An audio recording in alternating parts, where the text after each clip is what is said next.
Toxic teaser ಸರಿ ಇಲ್ಲ, yes sir ಈ ತರ ಒಂದು ಕ್ಯಾರೆಕ್ಟರ್ ಮಾಡಬಾರ್ದಾಗಿತ್ತು, ಏನಾಗುತ್ತೋ ಏನೋ ಟಾಕ್ಸಿಕ್ಗೆ. ದುರಂಧರ್ 2ಗೆ ನಿಜವಾಗ್ಲೂ ಇದು ಟಕ್ಕರ್ ಕೊಡೋ ಕೆಪಾಸಿಟಿ ಇದೆಯಾ? ಟಾಕ್ಸಿಕ್ ಟೀಸರ್ ಕ್ರಿಂಜ್ ಆಗಿದೆ. ಇದೆಲ್ಲ ನಾನ್ ಹೇಳ್ತಿಲ್ಲ, ಕೆಲವರು ನನ್ನ ಫ್ರೆಂಡ್ಸ್ ಮಾತಾಡ್ಕೊಳ್ತಾ ಇದ್ರು. ನನಗೆ ಬೇಜಾರಾಗಿದ್ದ ವಿಷಯ ಏನಪ್ಪಾ ಅಂದ್ರೆ, ಇದು ಕೇವಲ ಒಂದು ಕ್ಯಾರೆಕ್ಟರ್ ಇಂಟ್ರೋ ಅಷ್ಟೇ. ಇನ್ಫ್ಯಾಕ್ಟ್ ಟೀಸರ್ ಕೂಡ ಅಲ್ಲ. ನಮ್ ಜನ ಕ್ಯಾರೆಕ್ಟರ್ ಯಾಕೆ ಆತರ ಆದ ಅನ್ನೋದ್ರ ಬಗ್ಗೆ ಯೋಚನೆ ಮಾಡ್ತಾ ಇಲ್ಲ. ಅವ್ನ ಹಿಂದೆ ಇರೋ ಸ್ಟೋರಿ ಏನು, ಅವ್ನ ಲೈಫಲ್ಲಿ ಆಗಿರೋ ಡ್ರಾಮಾ ಏನು ಬೇಕಿಲ್ಲ. ಇನ್ಸ್ಟೆಂಟ್ ಆಗಿ ಕ್ರಿಟಿಸೈಸ್ ಮಾಡ್ಬಿಡೋದು ಆ ಕ್ಯಾರೆಕ್ಟರ್ ಅವ್ರು ಮಾಡ್ಬಾರ್ದಾಗಿತ್ತು ಅಂತ. ಒಪ್ಕೋತೀನಿ, ನಾವು ಎಸ್ ಸರ್ನ ಆ ಒಂದು ರೀತಿಯಲ್ಲಿ ನೋಡಿರೋದು ತುಂಬಾ ಕಡಿಮೆ, ಇನ್ಫ್ಯಾಕ್ಟ್ ನೋಡೇ ಇಲ್ಲ. ಅದ್ರಲ್ಲೂ ಅವರ ಇಂಟ್ರೊಡಕ್ಷನ್ ಆ ತರ ಆಗುತ್ತೆ ಅಂತ ಯಾರು ಕೂಡ ಎಕ್ಸ್ಪೆಕ್ಟ್ ಮಾಡಿರ್ಲಿಲ್ಲ. ಇದಂತೂ 100% ನಾನು ಒಪ್ಕೋತೀನಿ. ನನ್ಗೂ ಕೂಡ ಅನ್ಕಂಫರ್ಟಬಲ್ ಫೀಲ್ ಆಯ್ತು.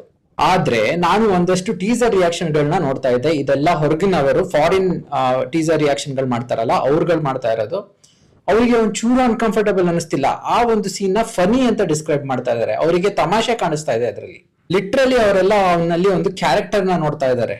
ಅಲ್ಲ, ಯೋಚನೆ ಮಾಡಿ, ಎಸ್ ಸರ್ ಯಾವ್ದೇ ಪ್ರಾಜೆಕ್ಟ್ ಒಪ್ಕೊಳ್ದಲೆ, ಅದು ಗೀತು ಮೋಹನ್ ದಾಸ್ ಅವರ ಪ್ರಾಜೆಕ್ಟ್ ನ ಒಪ್ಕೊಂಡು KGF 2 ನ ನಂತರ, ಅದು ಲಿಟ್ರಲಿ ಪೀಕ್ ಟೈಮ್ ಅವ್ರದ್ದು, ಎಷ್ಟೊಂದು ಪ್ರಾಜೆಕ್ಟ್ ಗಳನ್ನ ರಿಜೆಕ್ಟ್ ಮಾಡಿ ನರ್ತಂದು ಕೂಡ ಆಗಿರ್ಲಿಲ್ಲ.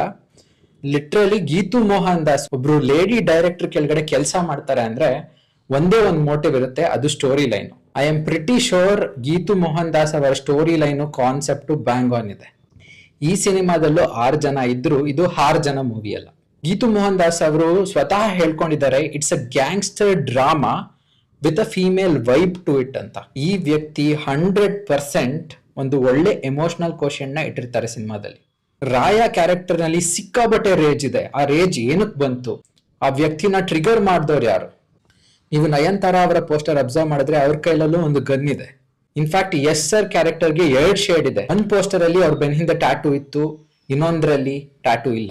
ಇನ್ಫ್ಯಾಕ್ಟ್ ಅವ್ರ ಕೈಯಲ್ಲಿರೋ ಟ್ಯಾಟೂನ ಅಬ್ಸರ್ವ್ ಮಾಡಿದ್ದೀರಾ? ಒಂದು ಸ್ನೇಕ್ ರೀತಿ ಇದೆ, ಇನ್ನೊಂದು ಬರ್ಡ್ ರೀತಿ ಇದೆ. ಇನ್ಫ್ಯಾಕ್ಟ್ ಆ ಪಕ್ಷಿ ಒಂದು ಈಗಲ್ ಆಗಿದ್ರೆ 2 ಕಾಂಟ್ರಾಸ್ಟಿಂಗ್ ಕ್ಯಾರೆಕ್ಟರ್, ಹಾವು ಮತ್ತೆ ಹದ್ದು.